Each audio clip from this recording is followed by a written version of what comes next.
வரை உள்ள இறைவசனங்களிலே 2 அன்பு கட்டளைகளாக இறைவன் நமக்கு சொல்லி இருக்கிறார். இஸ்ரவேலே கேள், உன் கடவுளாகிய ஆண்டவர் ஒருவரே, அவரை முழு உள்ளத்தோடும் முழு ஆற்றலோடும் முழு இதயத்தோடும் அன்பு செய்ய வேண்டும். 2வது கட்டளையிலே முதல் பகுதியாக வருவது உங்களை நீங்கள் அன்பு செய்வது போல. இதில் நான் என்னை ஏற்றுக்கொள்ள வேண்டும், என்னுடைய பலங்களை ஏற்றுக்கொள்ள வேண்டும், பலவீனங்களை ஏற்றுக்கொள்ள வேண்டும். ஆண்டவர் முன்னிலையில் நான் தாழ்ந்து பணிந்து வணங்க வேண்டும். அவரிடம் நான் சென்று ஏற்றுக்கொள்ள வேண்டும். ஒரு ஆயக்காரனை போல நான் ஜெபிக்க வேண்டும். எனக்கு தகுதி இல்லை என்பதை நான் உணர வேண்டும். ஒரு நூற்றுவர் தலைவனை போல நான் ஏற்றுக்கொள்ள வேண்டும். ஆண்டவரே, நீர் என் உள்ளத்தில் வர நான் தகுதியற்றவன், ஆனால் ஒரு வார்த்தை மட்டும் சொல்லியருளும். இந்த நிலையை நான் ஏற்றுக்கொள்ள வேண்டும். நான் செய்த தவறுக்கு நான் தான் பொறுப்பு என்பதை நான் ஏற்றுக்கொள்ள வேண்டும். ஆண்டவர் முன்னிலையில் எதையுமே மறைக்க முடியாது.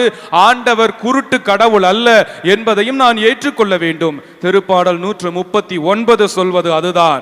ஆண்டவர் நம்மை பார்த்து கொண்டிருக்கிறார். ஆண்டவர் குருட்டு கடவுள் அல்ல, எல்லாவற்றையும் அறிவார், நம்முடைய எண்ணங்களை அறிவார். இவற்றை நான் ஆண்டவர் முன்னிலையில் ஏற்றுக்கொள்ள வேண்டும். ஏற்றுக்கொள்வதில் தான் பேறு பெற்ற நிலை இருக்கிறது. நான் என்னை ஏற்றுக்கொள்ள வேண்டும். 2வதாக நான் என் தவறுகளை, என் பாவங்களை, என்னுடைய நிலையை ஏற்றுக்கொள்ள வேண்டும். பவுலடியார் மிக தெளிவாக இவற்றிலே விளக்கம் சொல்லுவார். அவர் சொல்லுகிற ரோமையருக்கு எழுதப்பட்ட திருமுக